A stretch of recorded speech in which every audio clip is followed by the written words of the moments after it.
Welcome to Around the Empire, the show that takes you around the U.S. Empire. I'm your host, Dan Wright. I'm your co-host, Joanne. And on today's show, March 30th, 2017, we talked to Professor Joshua Landis, a Syria expert, on what's going on in Raqqa and the complexities of the adversaries in the region. And here is that interview. Today we're happy to talk with Joshua Landis, an American academic who specializes in the Middle East. He's an expert on Syria, and he spent many years living in various countries of the Middle East. Joshua is the director of the Center for Middle East Studies at the University of Oklahoma. And last but not least, he's a frequent guest and analyst. You've probably seen him on radio and television. And he also writes and edits at his blog called Syria Comment, where the focus is on Syrian politics, history, and religion. Hi, Joshua. Thanks for being with us today. Joanne, it's a pleasure being with you. I think what we'd like to talk about is Raqqa and the complex relationships between the adversaries and the allies in the wars in Syria. I say wars plural because I'm starting to look at it as multiple different wars. Mostly in the region of Raqqa, central Syria, eastern Syria, northeast Syria. And, there have been several recent events that were pretty interesting. First was Salah Muslim said that Raqqa would become part of Rojava. And then a day or two later, we had a press briefing from the commander of the anti-ISIS coalition, Lieutenant General Stephen Townsend, who he didn't really want to answer the question. He was certainly asked the question if that was going to happen. And he kind of batted it down. He didn't definitively bat it down, but he said, we're not liberating Raqqa to hand over to any particular party. And then we had, I'm not sure how relevant this is, but we had an extensive op-ed from RT's journalist on the ground in Syria, Lizzie Phelan, about how things are working in Manbij with their military council and the U.S. troops sort of keeping stability and the governance there. And basically the whole point of her article was that this model might work in Raqqa, which made me wonder, was that just a personal opinion or is that a direction the Russians are heading in? Then we had the Washington Institute for Middle East Policy, Andrew Tabler, did an article that was based on some field work of the Raqqa tribes. And he edited it, the input from the Raqqa tribes. And basically they said, the tribes from Raqqa would be very hostile to the idea of a U.S.-backed YPG moving into the area and having any kind of control. And then lastly, we had, and again, I'm not sure if this one's really related either, but we had Rouhani and Putin meeting that seemed, particularly friendly and talking about strengthening ties. And then they also announced that Russia would be able to use their air bases and military bases as needed. And then we know that Turkey's position on this is they're, very unhappy, sort of pinned down. They, as far as I know, want to be part of the Raqqa operation, but are not. So those are the things that I've seen very recently that made me wonder, where is this going with Raqqa? If you could sort of give us some expert analysis on this, it would be great. Well, Raqqa is right in the middle of a number of different national projects. There's the Kurdish national project, which is to develop a Kurdistan named Rojava that would encompass all of the Kurdish majority territory. It also has to encompass some areas that are largely Arab because they're sprinkled in and out in between these Kurdish regions. So the Kurds are trying to take as much land as they can to add to this future Western Kurdistan. This, of course, terrifies the Arabs in the neighborhood because they feel like they may be trapped into a majority Kurdish state and become a minority. And the Arabs have been able to treat the Kurds with an element of high-handedness in the Arab Republic of Syria because it was for Arabs. And Kurds had to say they were Arabs. And it was very uncomfortable for Kurds to serve in the Syrian army because everything was about being Arab and speaking Arabic and so forth. So that's a minefield. But then there's a further minefield, which is the Assad government, which claims all of this territory as sovereign Syrian territory, and that the Assad government is the legally recognized government by the UN, backed by Russia, that should be governing over this territory. And that when it is liberated from ISIS, it should be returned to the Syrian government. Now, the Syrian government today is fairly weak, although it has been pushing towards Raqqa from Aleppo. And in the last 2 months, since the Syrian government took Aleppo, it has spearheaded a drive from Aleppo to the Euphrates. And it's arrived at the Euphrates, but it's been unable to drive down towards Raqqa along the Euphrates, in part because the Syrian opposition in Idlib, led by al-Qaeda, as well as a number of other groups, have simultaneously attacked Damascus, in Hama, in Jobar, in areas in the Ghouta outside of Damascus. So this forced the Syrian government to pull its troops out of this offensive moving towards Raqqa and move them back towards Damascus in order to defend the heartland. And so it underlines the weakness of the regime in being able to attack on all these fronts at the same time. The regime claims that it has about 46 fronts on which it's fighting, and that it's not really weak, but it's very spread out and thin. It can win on any given front, but it can't win on them all at the same time. So this is the problem for the regime, and it's an ongoing problem. So the Americans take Raqqa. The big question is, who are they going to give it to? Right.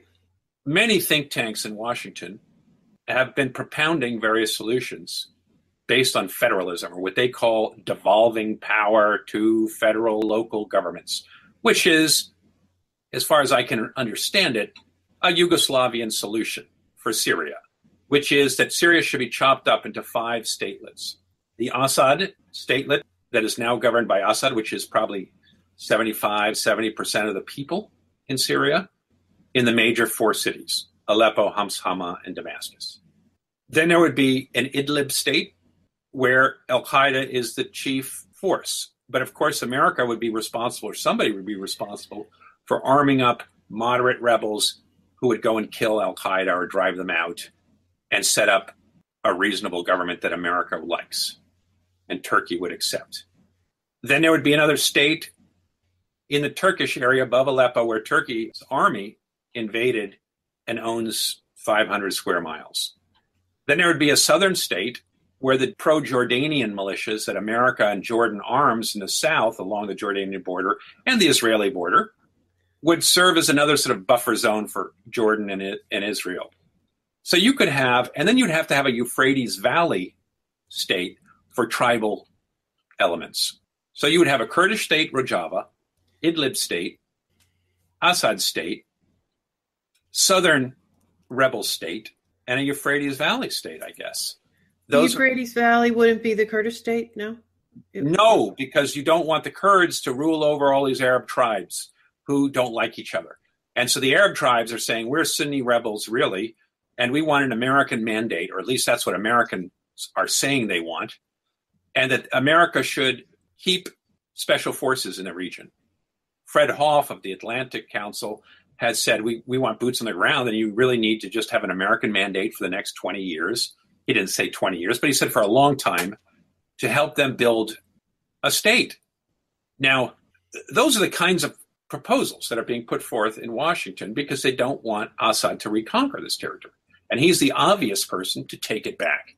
He's got an army. He's backed by the Russians. He's the legitimate ruler, according to the UN.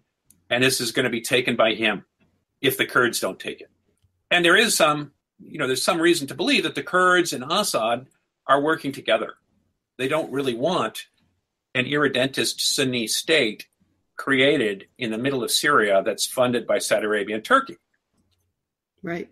So, and of course, that would immediately become an American-funded state as well. That would be a way to push back Iran and Russia and sort of gain leverage over Iran and Russia in the region. So all of the regional powers that are Shiite, like Assad government, the Iraqi government, the Kurds who are not Shiite, but who look on this Sunni Arab project as a danger to their own security, are against it. Iran's against it. Russia's against it.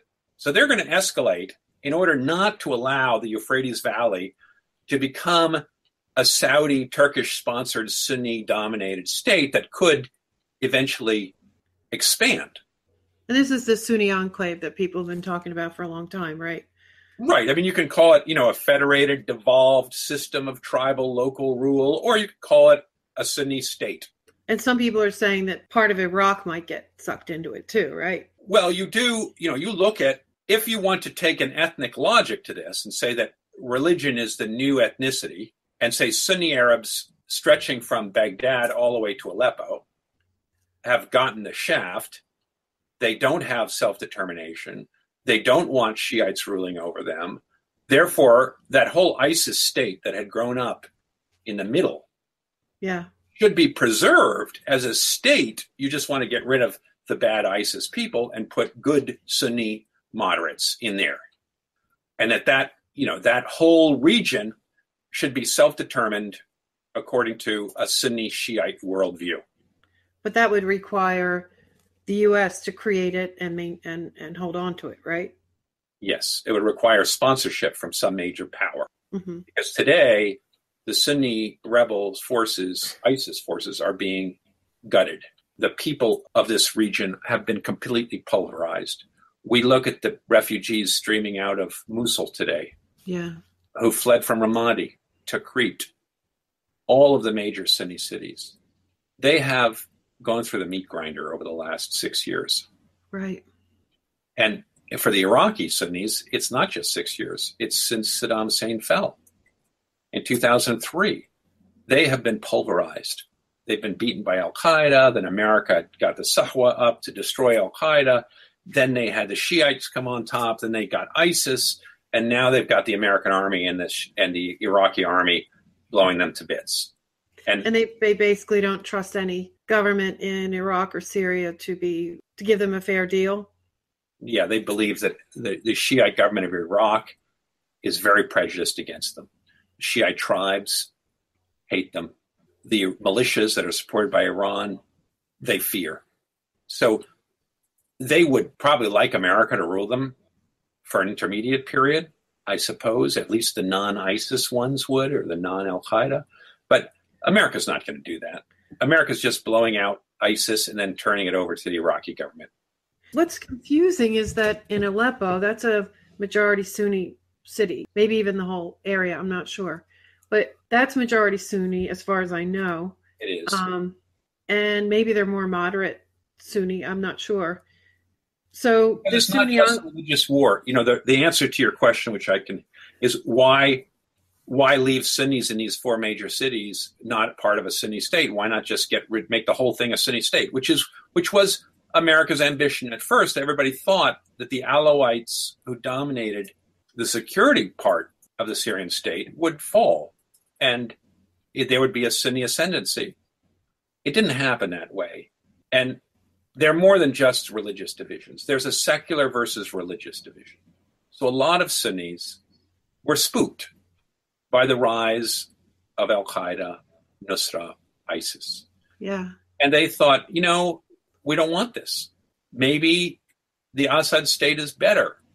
Now, of course, there's something in between there, which is fearing Al-Qaeda, but also fearing the Assad state and thinking, I can't fight this war anymore. I just want security.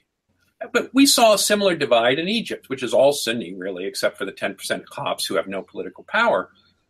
And there you saw that dividing line between the religious and the seculars. All Sunnis. But is that Turkey also? Doesn't Turkey have that same? Turkey, it's from one end of the Middle East to the other. We have it in Iran. We have it we have it everywhere. There are different shades and how it's, because of the historical differences and social differences, but it's everywhere. Syria is complicated because there is a Shiite factor and Alawite factor who have been ruling. The Alawites, through the Assad regime, have had the upper hand, at least in the security state. And of course, they've had to make alliances with the Sunni economic elite in Damascus. And that's what came out of the Hama uprising, where the Sunni elites, Shalah, the head of the Chamber of Commerce in Damascus, Assad, the father, sat down with him on the eve of Hama as Hama was rising up and said, don't allow Damascus to join in this Muslim Brotherhood uprising. These people are crazy. Stick with me. I will give you your fair share. And they did. They stuck with him. Now, they were frightened of him at the same time, but they also understood this was going to be better for commerce. They were going to make money. Stability was good. And Assad got to rule for the next 30 years after destroying the Muslim Brotherhood. But now we've seen this explode again. The Assad government was unable to do the China model, which Assad said he wanted to do. But of course, Syria couldn't grow at 10% a year. Now, if Syria had grown at 10% a year, probably there wouldn't have been an uprising. All those people in the countryside in Daraa and other places would not have been so unhappy with the Assad regime because they would be making money. But Syria didn't make money. The growth was very slow. The population explosion was eating up all of that economic growth. So there was really a flatlining of the whole country. And there was a shift going on from the countryside to the city. The money was flowing out of the countryside to the city, which was modernizing by leaps and bounds. New cars, new laws, new banks, new downtown areas that were gentrifying very quickly, new hotels going up, tourism flowing into Syria. There was a lot of economic new activity in the big cities. In Aleppo from Turkey, where there was tons of investment, and in Damascus from Beirut and other places. But that wasn't spread evenly. The countryside got the raw end of the deal because commodity prices, people's wages were depressed and food prices were going up. Wild inflation on oil before 1911. Oil prices, remember, spiked up at 100 and something a barrel. All of the prices were going way up. Their wages were not, and they were being squeezed. And this caused a great, deep sense of indignity. And it's something we know in America, where the middle classes have been collapsing for 35 years because of globalization. And the same thing happened in Syria, except for there was no safety net in Syria. Right. As someone who's followed this from, I guess, 2011 on, I've tried to understand the U.S. position in all this. And the more I guess when people thought there would be a new day or a new paradigm now that Trump was in over Obama, because Obama seemed to not really have any firm. First, he was for regime change. Then he backed off. He funded, armed the rebels through the CIA program. But then he kind of admitted to, in this interview with Tom Friedman, that the moderate rebels is a fantasy, quote unquote. So you never really understood where he was on it. And I'm having some also difficulty understanding what the Trump administration's position is. What is your view of what the American position is and maybe what it should be? I do think Obama did not want to get sucked into Syria. He believed wrongly that the Assad government was going to collapse pretty quickly. You remember in those first few months, everybody was prognosticating that it'd be 6 months, 3 months by Ramadan. So he thought he was getting on the right side of history when he said Assad has to step aside, which was, I don't think he meant America's going to lead regime change. He just believed that Assad was going to fall and America was going to get on the right side of history and be there when it fell. But then it didn't fall. Assad was the regime was much more tenacious than anybody thought it would be. And then he had to figure out what to do. And by that time, Hillary Clinton was leading Friends of Syria. 97 nations got together, were meeting periodically, trying to figure out how to ease Assad out. And it became regime change. Then Assad got more desperate, used chemical weapons, and things escalated. And that summer, after the chemical weapon use, the United States began sending not just non-lethal aid, but also lethal aid. It had already been helping the Saudis and others get lethal aid to the rebels, but things escalated step by step. And America got sucked into a regime change. But then we were spooked because the rebels, we could never unite them. The liberal, moderate rebels were always too weak. And the radicals began to take over and become more powerful. And they were playing the moderate militias. They were using the moderate militias as milk cows. America would give the moderate militias all kinds of military weapons. The stronger, more Salafist militias were sitting there taking 40% in taxes. And then if the moderate militias got too powerful, they would just destroy them and steal all their weapons, which happened to Hazm Front and others, that Jamal Ma'ruf's. At any rate, they ripped off these American weapons and began to digest them. And so America ultimately, not intentionally, became the weapons provider for the Salafist groups. And it was Afghanistan all over again. with the Arab fighters and Al-Qaeda. So then Obama really began to back away. We did this train and equip thing in Turkey, which was the last gasp, and that was supposed to be, really rigorous vetting to make sure they would be moderate. But of course, they immediately got conquered when they walked into Syria by Al-Qaeda, Nusra, which got them to defect and stole all their weapons. So then America closed down these operations. And today, we're not giving weapons. But Turkey is. Saudi Arabia is. I mean, the flow of weapons is still going on to Idlib. This offensive down towards Hama is only being carried out because they've used the ceasefire, such as it is, to rearm. And Saudi Arabia and Turkey are still looking for leverage because they think that they're going to keep Assad from retaking Syria, and that this might build hope for an American mandate and these other little federated statelets to pop up. And they might yet do that. So it's far from over. Although Assad has gotten the upper hand, the world has been spooked by the radicals. Once Aleppo fell, the moderate militias were really out of action. And Nusra consolidated its grip over them. And no longer could there be this fig leaf of pretense that moderate militias were somehow independent from the more Salafist ones. Right. And there's a question, I think, also that was what's been looming over this, which is what is Assad is considered aligned with Iran. And at least the new administration seems to have a much more aggressive, or before Flynn resigned, maybe it's changed again. But at least initially with Flynn and Trump, their public statements took a very aggressive position. Is that a factor in the U.S. role? Or their... It is a factor because Trump, ran his campaign saying, I'm not going to be the feckless ruler that Obama was. I'm going to destroy ISIS tomorrow. And that's what he's trying to do. He's trying to fulfill his campaign promises. And he's told Townsend and Votel and so forth, get the job done. And they can do the job. I mean, America is very capable of destroying ISIS, as we're seeing in Mosul and other places. So they're lined up to take Raqqa. But this, of course, then shoves front and center. What do you do the day after? Who are you going to give it to? Who's going to take Raqqa? What are you going to do with all the refugees that come pouring out? Are you going to feed them? Or are you just going to let them wander into the desert to starve to death and give them to the tender mercies of Assad and the Kurds? So all of a sudden, all those political problems that had spooked Obama and led him to go very slowly on this, because he didn't want to get into that political problem. He didn't want to decide who was going to rule Raqqa. So he had gone slow and looked feckless and all these other things. But of course, he did it for very important political reasons. And now America's gotten in there. And we've just sent 300 more troops the other day and 400 more troops before that and 1,000 troops about a month or so ago. So we have over 2,000 troops or something. I don't know how many we have there, but between 1,500, 2,000, when we're going to have more before this is finished. Then there's going to be aid workers coming in there. And then how do you get them out? Can they just be told to leave once ISIS is destroyed? No. It becomes an aid mission.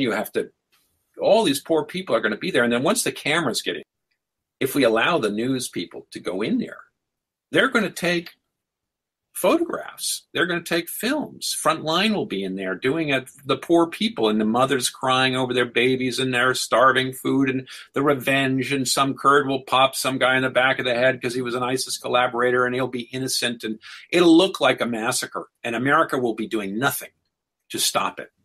Because we have to remember that the Kurds in Kobani, a town just north of Raqqa on the Turkish border, there were 200,000 people in Kobani, and ISIS attacked and surrounded them and drove them all into Turkey, destroyed the city.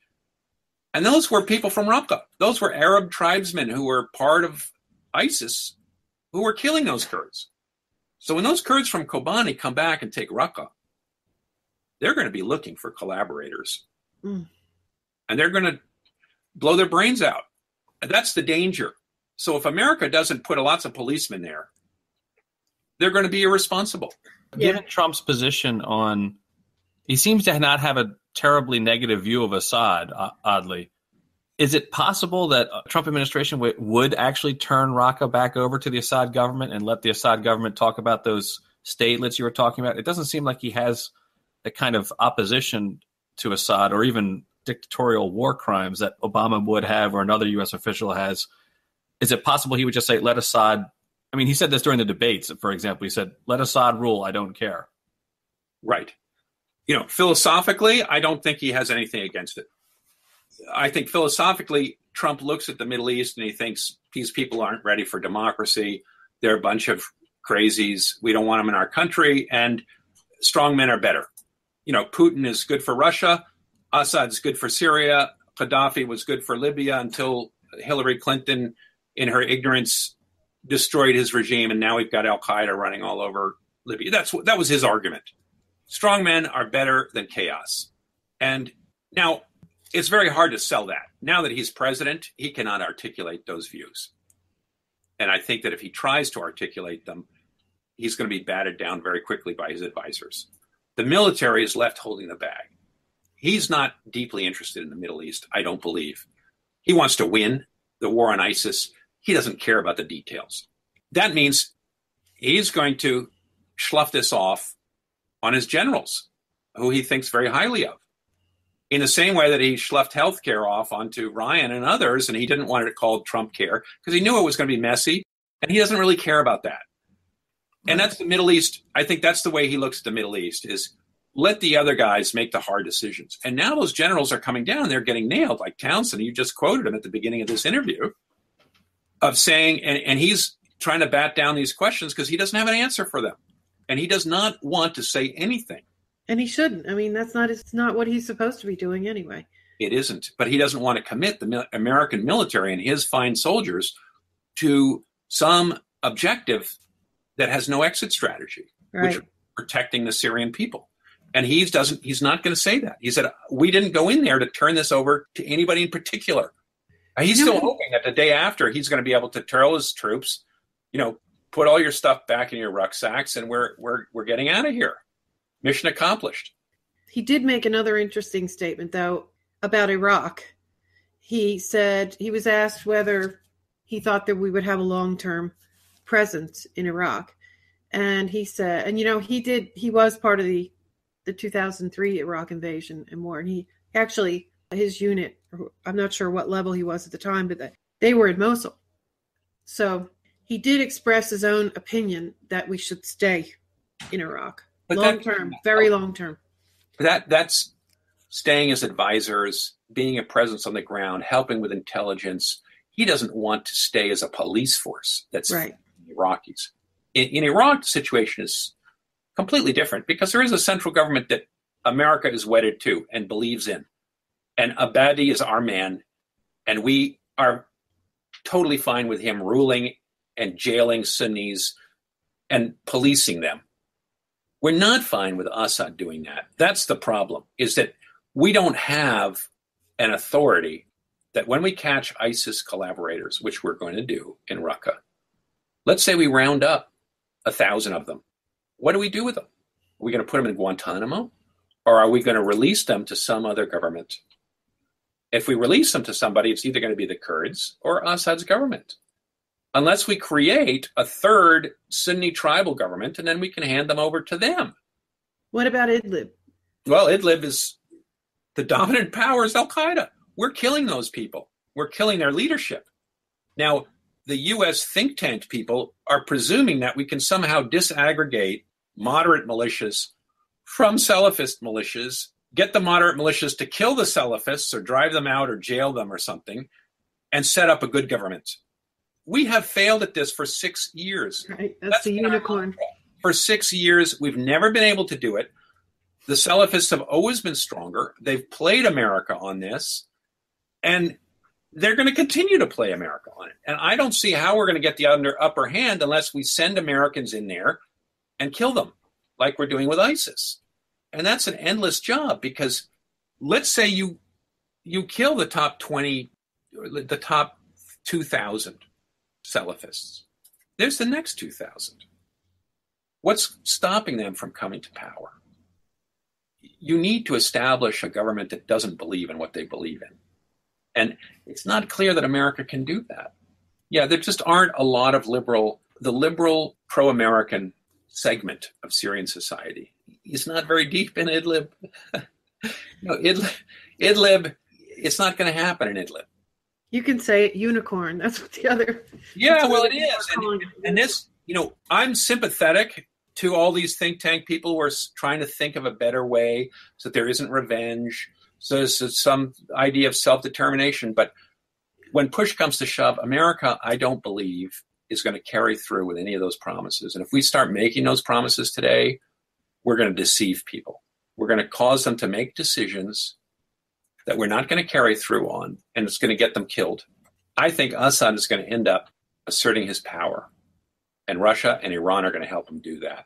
And if America says we're going to escalate and stop Russia and Iran from doing that, I think we're whistling Dixie. And that's what we've promised to do for 6 years, and we haven't done it. And the Syrians have fought like mad, and they've been killed. And the reason that half of Syria is destroyed and half are displaced and so forth is because the United States escalated without any clear objective of what it was doing and where it was willing to go. And we dragged this war on instead of letting Assad win, which we're ultimately going to do. And now still people are hopeful that somehow we will push for a Yugoslavian solution and divide Syria into 5 nations. But I don't think America's going to do it. I don't think the American people have the interest or the staying power or the money to do this. And Trump certainly has never articulated anything along those lines. And I don't believe he will. And that means the generals are going to be left holding the bag, trying to figure out how the hell do I get out of this country without getting too much bad press.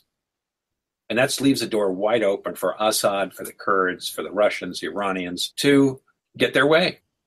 And that's the sad, now there are many Syrians that think that's the best outcome, that Syria should be integral, that Assad is going to rebuild Syria. Of course, there's the problem of the Kurds. What do you do with them? And will they have quasi-independence or a broad? I can't see where they don't get a broad degree of autonomy. I think America has committed itself, even though it says it hasn't.